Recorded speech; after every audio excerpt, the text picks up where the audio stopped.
Bom dia, irmãos. Eu saúdo a todos com a graça e a paz de nosso Senhor e Salvador Jesus Cristo. Este é o dia que o Senhor fez.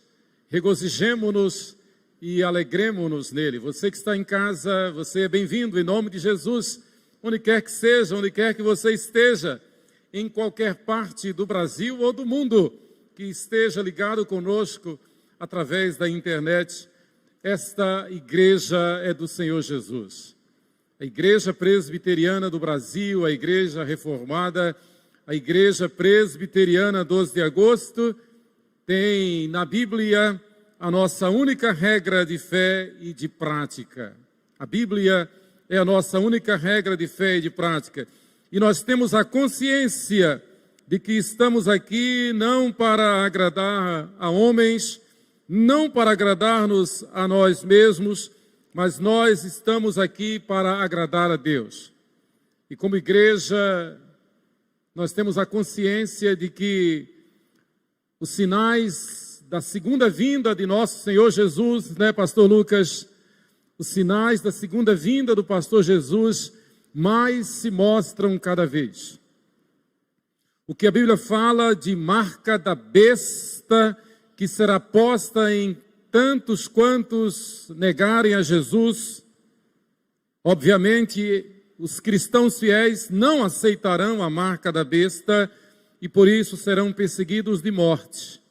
Mas nós queremos dizer a todo mundo que nós não temos medo da morte, porque antes importa obedecer a Deus do que aos homens. E como igreja fiel, igreja visível e invisível, militante e que será triunfante, nós estamos preparados para resistir e não aceitar, em hipótese alguma, qualquer marca da besta, do anticristo, que queira colocar sobre nós, alegando que tendo essa marca, estaremos livres da morte física. Que nos importa?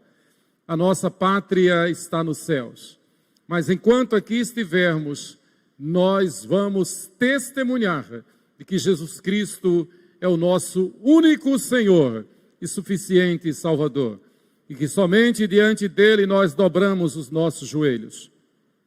Somente a Jesus nós damos toda honra, toda glória, todo louvor, veneração e adoração. Somente ao Senhor Jesus.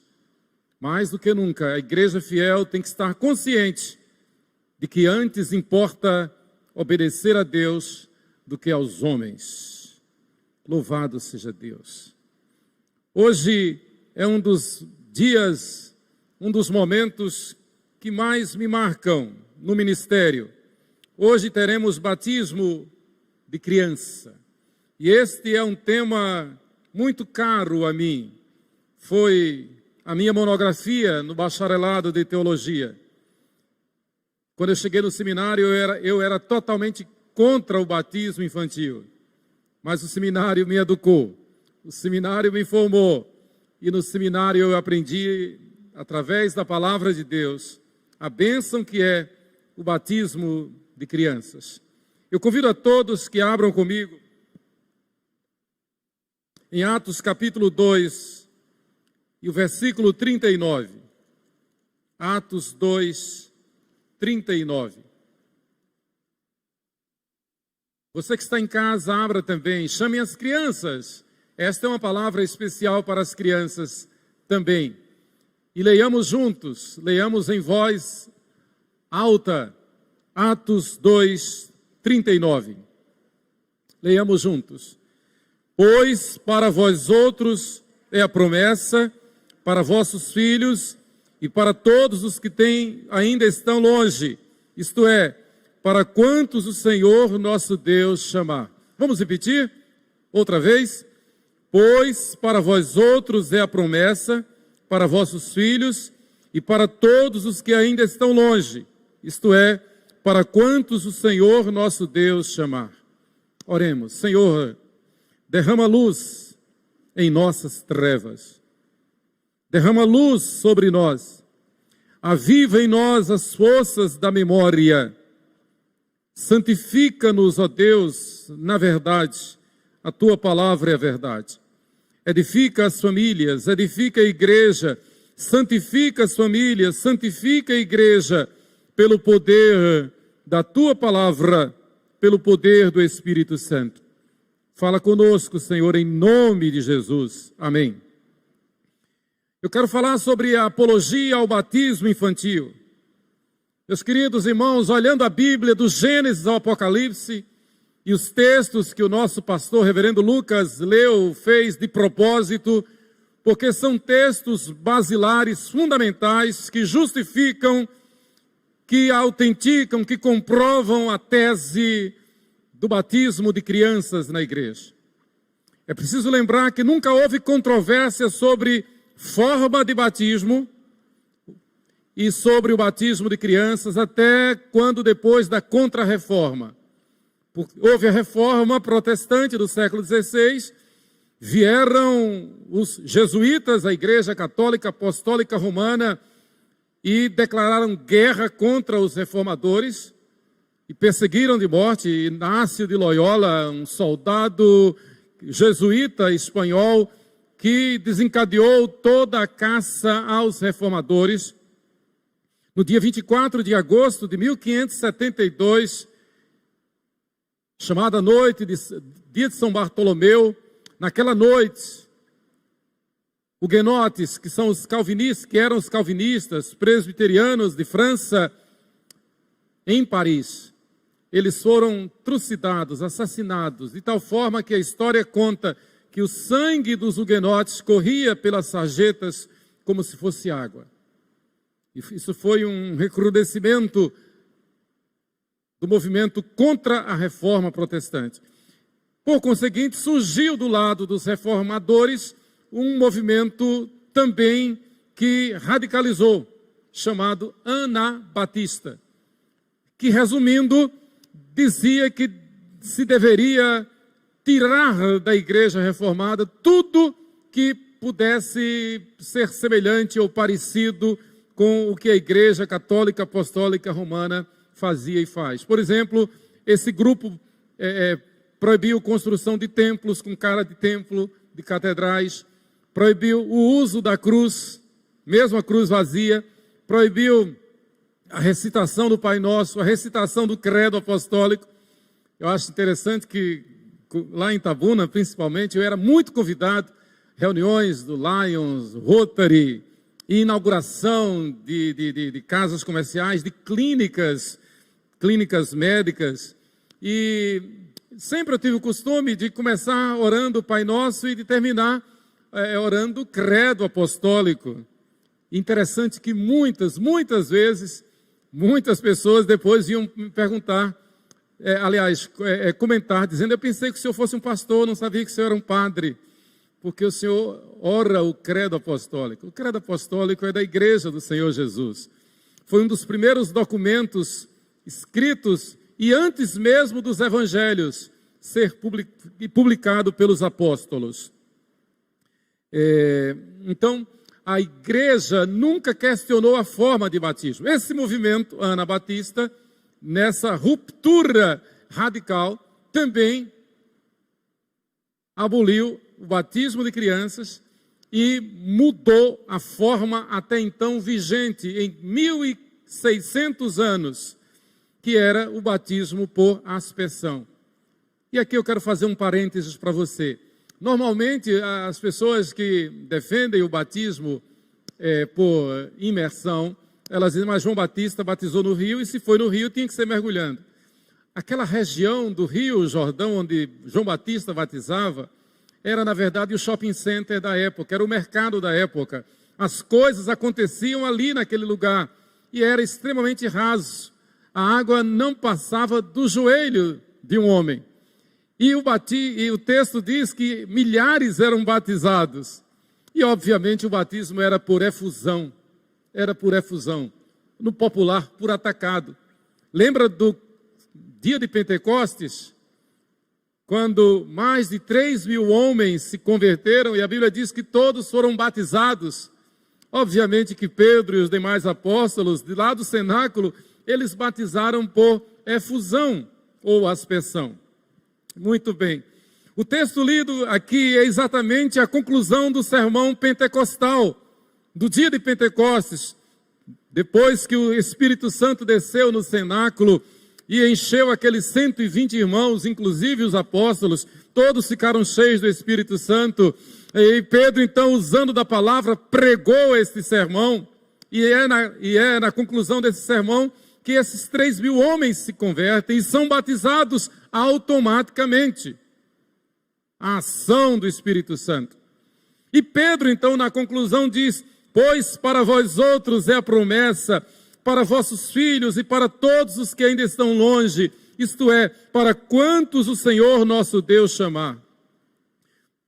E eu quero então, permitam-me fazer uma paráfrase desse texto para melhor elucidação, totalmente de acordo com a exegese, não se preocupem.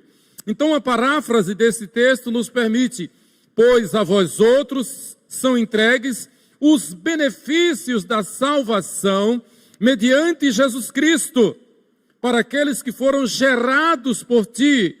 Porque a palavra aí no original grego é teknia.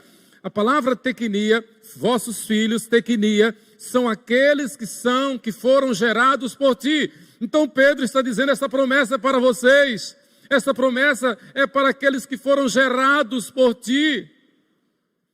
O texto que o pastor Lucas leu no início, Gênesis 17, mostra Deus fazendo a promessa a Abraão e o seu descendente que ainda nem gerado fora. Então, um ente que será gerado de ti será abençoado, fará parte do pacto, fará parte da aliança. Obviamente, e aqui um outro parêntese, que a vida do cristão é uma vida eminentemente de fé. É pela fé que nós vivemos. Fé em Deus, fé nas promessas de Deus, fé na aliança de Deus. Nós sabemos que no pecado nós quebramos a aliança que Deus houvera feito com Adão e, portanto, todos morremos, todos fomos alijados, condenados ao inferno. Mas Deus, sendo rico em misericórdia, prometeu um meio de salvação através do seu Filho perfeito. Aliança. Então aquela aliança que fora rompida com Adão, essa aliança agora foi feita com o Filho perfeito de Deus. Adão errou o alvo, mas o Filho perfeito de Deus não pode errar o alvo. Então Deus faz uma aliança com Jesus Cristo, seu Filho perfeito, para que aqueles que receberem Jesus Cristo como seu único Senhor e suficiente Salvador, façam parte desta aliança e criem os seus filhos no temor do Senhor. Mas eu continuo na paráfrase: para aqueles que foram gerados por ti, tua descendência imediata, filhos, tecnóis, que vem de tecnia, e para tua descendência, no decurso das suas gerações, para quantos o Senhor nosso Deus chamou para si. Queridos, o batismo infantil é a didática divina para uma família santa. O batismo infantil é a didática divina, é o ensino, é a disciplina, é a correção, é o cuidado, é o pistós de Deus, é a rota estabelecida por Deus. A palavra pistós no grego significa andar na rota, andar na linha, sem se desviar, ou ser fiel. É pistós. Então, se nós temos a consciência de que o Senhor nos chamou para andarmos na linha, para sermos fiéis, obviamente que nós vamos ensinar aos nossos filhos que eles são beneficiários desta aliança. E nós vamos andar na linha e os nossos filhos vão seguir os nossos passos. Eu não posso negar, eu digo sempre isso aqui: tudo que tenho, tudo que sou, tudo que conheço da Bíblia, da igreja, eu aprendi com o papai e com a mamãe. E especificamente no culto doméstico. E na Liga Juvenil da Igreja Presbiteriana de Aracaju. No caminho do Senhor, na rota certa, sem desviar os pés, sem vacilar. Então, quando os pais trazem os seus filhos, crianças pequeninas, para serem batizadas, os pais estão se comprometendo com Deus, estão colocando-se como fiadores de seus filhos diante de Deus, estão dizendo: ó Deus, eu me coloco como interposto entre ti e meu filho, eu me coloco como um intercessor, como um coadjutor entre ti e meu filho. Grande é a nossa responsabilidade, amém. Mas não é novidade, se nós não temos responsabilidade com os nossos filhos, quem somos nós? Antes de tudo, nós temos responsabilidade com os nossos filhos. Nós temos responsabilidade com o trabalho, com a profissão, com os colegas, com as autoridades, com a política, com as leis. Nós temos responsabilidade com a nossa saúde. Quanto mais nós devemos ter responsabilidade em criar os nossos filhos no caminho em que eles devem andar. Assim, nós podemos compartilhar que o batismo infantil é a didática divina para uma família santa. E eu quero compartilhar desde a sua origem, o pacto da graça. A sua origem está justamente no pacto feito por Deus com o pai da fé, o patriarca Abraão. Antes de tudo, irmãos, como igreja, nós devemos ter a consciência de que nós somos, como igreja, o verdadeiro Israel de Deus, que nós temos um pai na fé, e esse pai é Abraão. Não passa um dia que eu não me lembre de papai e de mamãe, eles já estão na glória celestial. Desde 2000 e 2003, mamãe primeiro, papai depois. Mas da mesma forma que eu me lembro de papai e de mamãe, meus pais biológicos, eu devo diuturnamente, diariamente, o tempo todo, lembrar-me de que como filho de Deus eu tenho um pai que me gerou na fé e o seu nome é Abraão. Foi através de Abraão, através do pacto, da aliança que Deus fez com Abraão, que veio a salvação para o Israel que crê, e através de Israel veio para nós, os gentios, especificamente através do apóstolo Paulo, a partir do apóstolo Paulo. Mas uma aliança que Deus fez com Abraão. O texto que foi lido no início, Deus mudou o nome de Abrão para Abraão, porque ao invés de apenas pai, ele passaria a ser pai de numerosas nações. Então olha ali Moisés, João Pedro, filhos de Abraão. Filhos de Abraão. E nós pautamos a nossa vida radicalmente na palavra de Deus. Nós pautamos a nossa vida declarando em alto e bom som que a Bíblia é a nossa única regra de fé e de prática. O Deus eterno que fez aliança com Abraão, o fez para que através da obediência de Abraão, o Evangelho chegasse até nós. E chegando até nós, nós nos submetamos com alegria, com regozijo, com devoção a esta fé salvadora que é derramada em nosso coração, que é outorgada, que é decretada, é o melhor, é o maior, é o principal decreto. Deus decreta a salvação para os que nele creem. Deus decreta a sua bênção para a nossa casa, para a nossa família, e nos instrui a criar os nossos filhos no caminho em que eles devem andar. E ainda quando for velho, jamais se desviarão deste caminho. A nós nos compete obedecer. A nós nos compete submeter-nos à palavra de Deus. Muito sabiamente, a nossa confissão de fé de Westminster assim esclarece aos membros da igreja, no capítulo 28, os artigos 1º e 4º da confissão de fé de Westminster. Assim diz: o batismo é um sacramento do Novo Testamento instituído por Jesus Cristo, não só para solenemente admitir na igreja a pessoa batizada, mas também para servir-lhe de sinal e selo do pacto da graça. E mais, não só os que professam a sua fé em Cristo e obediência a Ele, mas os filhos de pais crentes, embora só um deles seja, devem ser batizados. para que os nossos filhos, as criancinhas, desde a mais tenra infância, aprendam a dizer: alegrei-me quando me disseram, vamos à casa do Senhor. Eu não posso fazer isto, porque isso não é coisa de crente. Isto eu posso, mas isto eu não posso, porque eu aprendi na igreja, eu aprendi com o papai, eu aprendi com a mamãe, eu aprendi na Bíblia que o crente não faz isto, e não faz mesmo. Nós não somos do mundo, nós não somos levianos, nós não somos ecumenistas, nós não somos liberais, nós somos discípulos de nosso Senhor e Salvador Jesus Cristo. Nós somos um povo diferente. Sabemos de cátedra que o Senhor Deus nos chama de santos. E sabemos que santo é separado.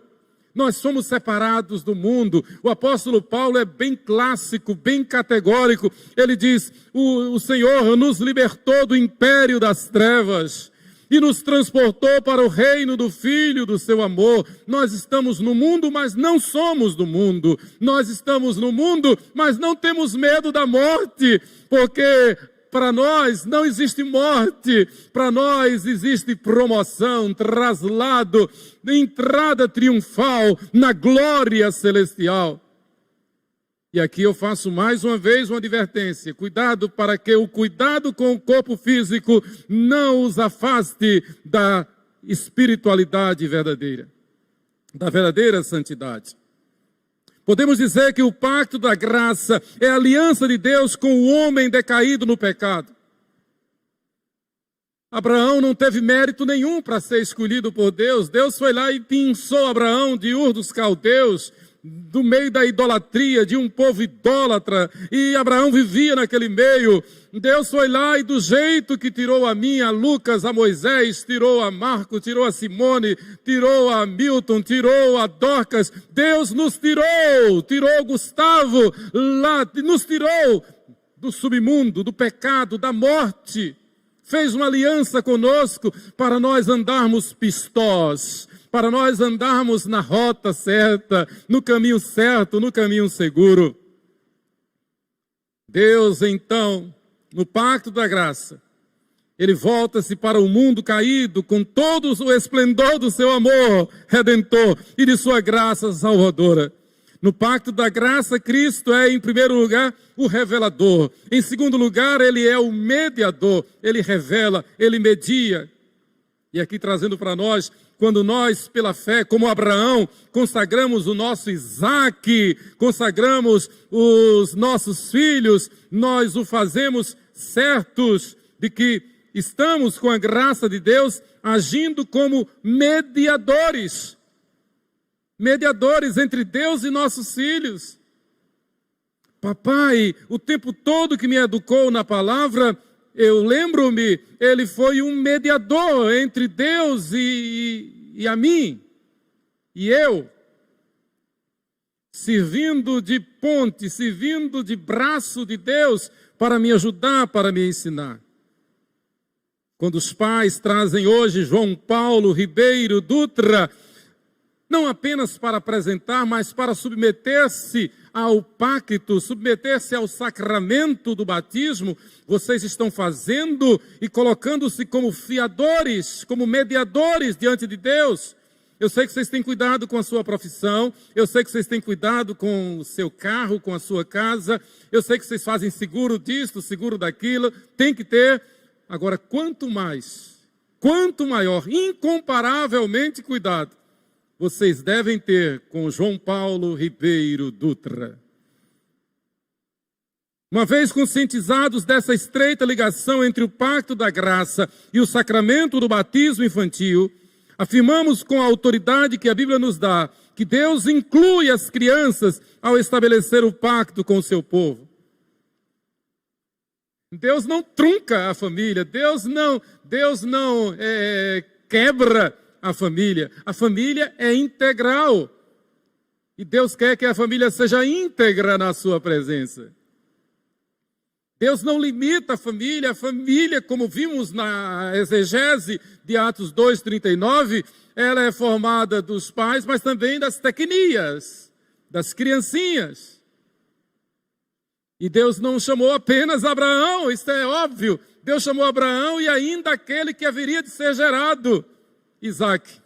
E gerado pela fé, gerado por milagre. Porque era impossível àquela idade Abraão gerar e Ana conceber. Vejamos os textos mais uma vez. Gênesis 17, versículos 9 e 12. Eu peço que me acompanhem nessa leitura. Gênesis 17, versículos 9 e 12. Vejam o texto. Gênesis 17, versos 9 e 12. Disse mais Deus a Abraão: guardarás a minha aliança. Deus está falando aos pais de João Paulo Ribeiro Dutra. Guardem a minha aliança. Tu e a tua descendência. Tu e a tua descendência. Os pais e João Paulo, guardem a minha aliança no decurso das suas gerações. E aí Deus já pensa nos nossos netos. Deus já pensa nos nossos netos. Na família. A família é importante para Deus. O inimigo de nossas almas, desde sempre, desde o Gênesis, tem feito de tudo para destruir a família. Lembra de Caim contra Abel?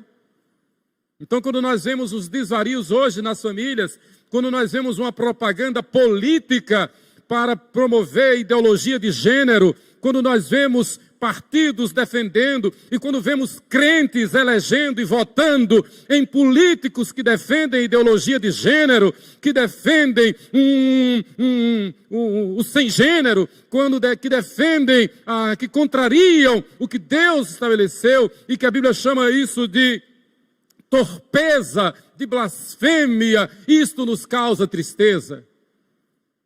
Jamais um cristão fiel deve dar um voto a alguém que age contra a família, alguém que se levante contra Deus, alguém que promove um terceiro sexo, um quarto, um quinto sexo.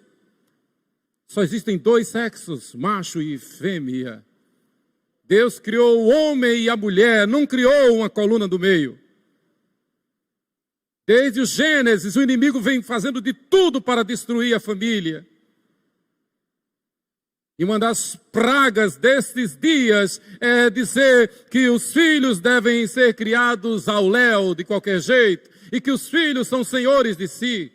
Que violência, que afronta, que malvadeza contra os filhos.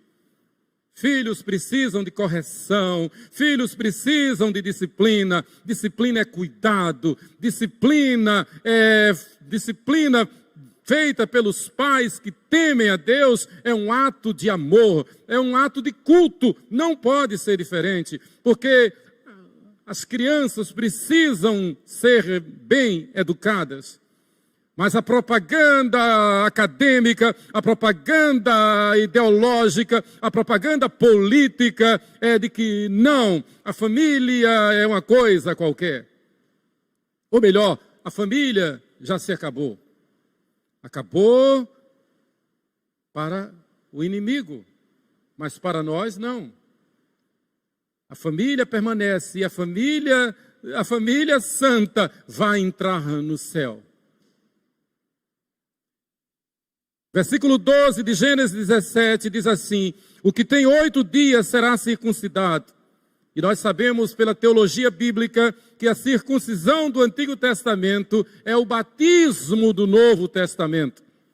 O que tem 8 dias será circuncidado entre vós, todo macho nas vossas gerações. No Antigo Testamento, as meninas eram representadas pelo pai ou pelos irmãos. O sexo masculino representava o sexo feminino diante de Deus. Então, pela circuncisão do pai, as filhas daquela família já estavam na aliança. E quando os pais partiam para a eternidade, elas eram representadas pelo irmão, sexo masculino. E se não havia irmão, pelo parente mais próximo. Um dos exemplos clássicos nós temos no livro de Ruth, onde Boaz, um parente distante de Noemi, veio para resgatar Ruth e Noemi. Deuteronômio capítulo 29, os versículos de 9 a 11. Eu também quero ler com os irmãos. Deuteronômio 29, os versos de 9 a 11. O texto é contundente. Como povo de Deus, como povo da aliança, nós somos separados. E como eu tenho dito aqui, nós somos uma contracultura para o mundo. Nós não estamos aqui para agradar ao mundo, nem para nos sujeitar ao mundo. Nós estamos aqui para mostrar ao mundo que somos crentes, que somos descendência espiritual de Abraão. Deuteronômio 29, de 9 a 11. Guardai, pois, as palavras desta aliança e cumpri-as, para que prospereis em tudo quanto fizerdes. Deus é quem diz, se você guardar a minha aliança, você vai ser próspero. Vós estáis hoje todos perante o Senhor, vosso Deus, os cabeças de vossas tribos, vossos anciãos e os vossos oficiais, todos os homens de Israel, os vossos meninos, as vossas mulheres e o estrangeiro que está no meio do vosso arraial, desde o vosso rachador de lenha até o vosso tirador de água, fazeis parte da minha aliança. Que promessa, que palavra. Do que foi dito, nós deduzimos que as promessas e as profecias são imutáveis. Romanos 11, 29. Que há uma identidade da igreja nas duas dispensações, tanto do Antigo como do Novo Testamento. Atos 13, 21 a 23 mostra isso, e eu quero ler. Atos 13, versículos 21 e 23, mostrando a identidade da aliança, tanto no Antigo como no Novo Testamento. Atos 13, do 21 ao 23. É o sermão de Pedro, um sermão de Pedro. Então Pedro está defendendo a tese de que Jesus é o Messias, o Cristo. Versículo 21, então eles pediram um rei, e Deus lhes deparou Saul, filho de Quis, da tribo de Benjamim, e isto pelo espaço de 40 anos. E tendo tirado a este, levantou-lhes o rei Davi, do qual também, dando testemunho, disse, achei Davi, filho de Jessé, homem segundo o meu coração, que fará toda a minha vontade. Que os pais de João Paulo Ribeiro Dutra digam assim, eu quero fazer toda a vontade de Deus. Eu quero que João Paulo aprenda comigo, com o pai e com a mãe, a fazer toda a vontade de Deus. A saber que faz parte da aliança com Deus. Então, Pedro agora, justificando, defendendo a tese de que Jesus é o Cristo, é o Messias, ele diz, ele é descendente de Davi. E assim como Davi disse que faria toda a vontade de Deus, Davi disse, agrada-me fazer a tua vontade, dentro do meu coração está a tua lei. Pedro está dizendo, quanto mais este descendente, porque este é o Filho perfeito de Deus. Versículo 23, da descendência deste, conforme a promessa, trouxe Deus a Israel o Salvador, que é Jesus. Então, a nossa comunhão com Deus é através do mediador Jesus, e Jesus representa a mim e a minha família diante do Pai. Ele é o mediador, ele é ao mesmo tempo o fiador, ele é o revelador, é o mediador e é o fiador, é o avalista desta aliança feita por Deus com Abraão. Ainda do tema, nós podemos meditar no fato de que o batismo infantil, a realidade do batismo infantil está na educação cristã. Deuteronômio 6, 6 e 7 diz assim, e eu quero falar especificamente aos pais de João Paulo Ribeiro Dutra. Estas palavras que hoje te ordeno, estarás no teu coração, tu as inculcarás a teus filhos, e delas falarás assentado em tua casa, e andando pelo caminho, e ao deitar-te, e ao levantar-te. Perceba o cuidado de Deus com os nossos pequeninos. Perceba o cuidado de Deus com os nossos filhos. Deus diz, façam isso. Sigam a mim, obedeçam a mim, honrem a minha aliança. Lembrem-se de que essa aliança não é firmada em vocês, mas é firmada em meu filho. Lembrem-se que o fiador, que o avalista dessa aliança não falha.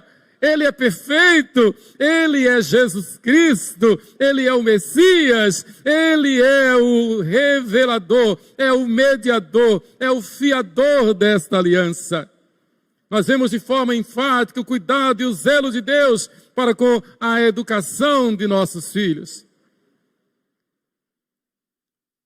Deus, em toda a palavra, nos instrui a educar os nossos filhos à luz da palavra, para que, antes de tudo, os nossos filhos aprendam a amar a Deus, para que os nossos filhos conheçam a Deus, para que os nossos filhos sejam disciplinados no temor do Senhor. Daí a importância do catecismo. Você já tem o catecismo? O catecismo de Westminster, o catecismo menor. Se não tem, vão ganhar. Mas leiam, estudem o catecismo, leiam a Bíblia com os seus filhos. Também eu não canso de dizer que eu aprendi a ler no culto doméstico. Eu tinha 5 anos. E de repente eu estava com o inário aberto e comecei a cantar o hino 477 dos Salmos e Hinos. Tenho lido da bela cidade. Quando eu cheguei na escola para alfabetização, eu já lia tudo. E a professora perguntou, foi sua mãe que é professora? Eu disse, mais ou menos. Na verdade, ela não me ensinou direto, mas eu aprendi a ler no culto doméstico. O batismo infantil é um instrumento didático, um instrumento de disciplina que visa levar o beneficiário a avaliar o privilégio da graça recebida e assim desejar ardentemente conhecer mais e mais aquele que o beneficiou para isto. Naturalmente, aprofundar-se no estudo da palavra de Deus. Então, os pais crentes não devem simplesmente apresentar o filho. Eu fico com a maior tristeza quando chega alguém aqui e pensa que a gente não batiza as crianças. Pastor, eu quero apresentar meu filho. Sim, eu já apresentei no dia dos visitantes. A gente apresenta todo culto quando tem visitantes. Mas aqui na frente, a gente não apenas apresenta, a gente celebra o sacramento do batismo. E você sabe que o batismo não salva, né? Aqueles que contradizem o batismo de crianças dizem, não, nós não podemos batizar as crianças porque as crianças não creem. Aí a resposta é automática. E o batismo salva? O batismo não salva. Senão todos os adultos que foram batizados automaticamente seriam salvos. Quando a Bíblia diz quem crer será batizado, obviamente, quem crê. Por isso que eu creio, eu batizo minhas filhas. Eu batizei minhas filhas. Por isso que vocês creem e batizam o seu filho, para que o seu filho, quando chegar à idade da razão, digam, papai, mamãe, eu quero publicar a minha fé. Eu quero, vai na igreja lá em São Paulo, ou venham aqui e publiquem a fé. E ele vai publicar a fé, professar a fé. A história da igreja mostra isso. A reforma protestante do século XVI, ela cresceu principalmente através da educação cristã.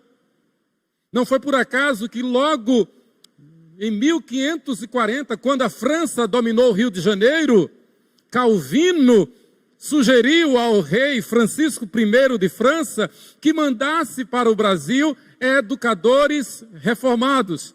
E vieram para cá mais de 100 pastores presbiterianos. Foram traídos por Nicolau Durand de Villegagnon, lançados na Baía de Guanabara. Foram assassinados, foram traídos. Não foi em vão que quando da invasão holandesa no Brasil, 1620, 1650, principalmente a Holanda reformada, mandou para o Brasil professores de crianças para educar as crianças.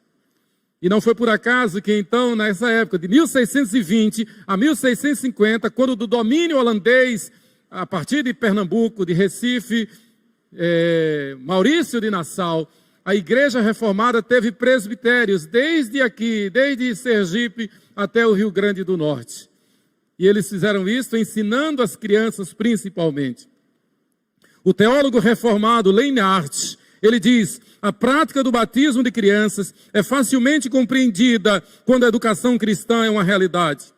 Então a gente batiza a criança porque a gente é educador. Da mesma forma que a gente leva a criança para a alfabetização, que a gente leva a criança para a escola, porque entende e crê que a criança precisa da educação formal na escola. Da mesma forma, nós já educamos em nossa casa, na palavra de Deus. O apóstolo Paulo, falando a Timóteo, diz: e que desde a infância sabes as sagradas letras que podem tornar-te sábio para a salvação pela fé em Cristo Jesus. 2 Timóteo 3,15. E aqui mais uma exegese. A palavra infância aqui, em 2 Timóteo 3,15, é a palavra grega brefos, que vem de brefus, que significa feto ou criança recém-nascida. A criança ainda no ventre ou já recém-nascida, brefos. Paulo diz: Timóteo, você sabe as sagradas letras que você aprendeu com tua avó Loide, com tua mãe Eunice? Que tu aprendesse com tua avó Loide, com tua mãe Eunice, desde quando você era brefós, desde quando você era ainda um feto, desde que você nasceu, brefós. A tua avó Loide, a tua mãe Eunice têm ensinado você nas Sagradas Escrituras. Em terceiro lugar, e para concluir, o batismo infantil é para gerar nos pais e dos pais para os filhos obediência. Então é um princípio de obediência. Como é difícil obedecer, não é? Como é difícil obedecer. Não é fácil. Não é fácil. Obedecer o bem, obedecer o que é certo, obedecer o que é correto, obedecer a Deus. Os benefícios resumem-se na expressão comunhão dos santos. A criança batizada participa da comunidade santa, ela passa a conviver com a igreja, ela vai aprendendo a aprender, ela vai aprendendo a obedecer. Não tem escola melhor do que a escola dominical, não tem colégio e faculdade melhor do que a igreja de nosso Senhor Jesus Cristo, a igreja. E eu tenho orado para que os grandes pregadores, eles saiam com mais ousadia, declarando esta verdade. A igreja é o modelo perfeito de vida que agrada a Deus, ou de vida com dignidade. É a igreja de Jesus. Não é a igreja ecumênica, não é a igreja que precisa de uma nova Bíblia, mas é a igreja da Bíblia, da palavra de Deus. As crianças batizadas fazem parte então da igreja visível. O elemento didático da circuncisão no Antigo Testamento e do batismo no Novo Testamento é exatamente enquadrar a criança na comunhão dos santos. Foi assim que nós vimos Jesus, aos 12 anos de idade, discutindo com os doutores. E ser doutor em Israel, ser doutor da lei, não é fácil. Pense num grupo restrito, pense num grupo seleto, num grupo fechado, radical. Mas aí nós encontramos Jesus, aos 12 anos, discutindo no meio dos doutores, porque ele aprendera com José e Maria a lei do Senhor. E porque era costume em Israel valorizar a criança criada no temor do Senhor. Então, embora aos 12 anos já estava no nível de um doutor. Não é por acaso que Israel é o que é. Não é por acaso que a nação de Israel é o que é. Não é por acaso que a nação de Israel tem resistido contra tudo e contra todos que se levantam, que têm se levantado contra Israel. Desde o Gênesis, desde Abraão, as nações do mundo se levantam contra Israel. Mas Israel é como o monte de Sião, que não se abala, permanece para sempre. Porque Deus tem promessas para Israel. Nós, como igreja, somos o verdadeiro Israel, lavado e redimido pelo sangue de Jesus. E eu quero concluir dizendo, são muitos os testemunhos de servos de Deus, que tomaram sua decisão por Cristo, que entenderam a fé salvadora, mesmo na infância.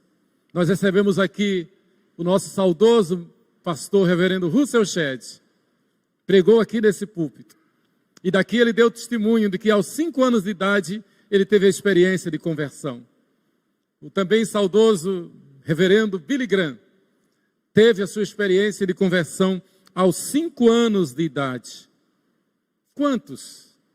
Porque criados no temor do Senhor, educados no temor do Senhor.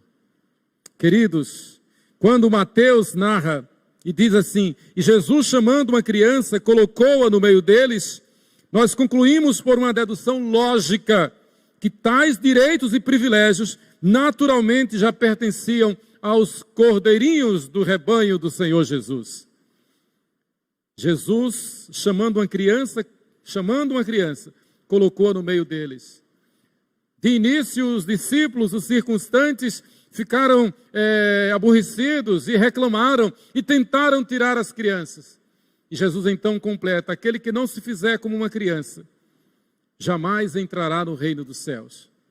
Com a pureza, com a inocência, com a simplicidade, com a total falta de malícia de uma criança. Quanto mais então, quando esta criança é educada no temor do Senhor. É preciso que se diga que a criança não é uma tábula rasa, como dizia Jean Piaget, aquele pedagogo. Errou muito, errou feio. Não criou os seus filhos como se devia criar.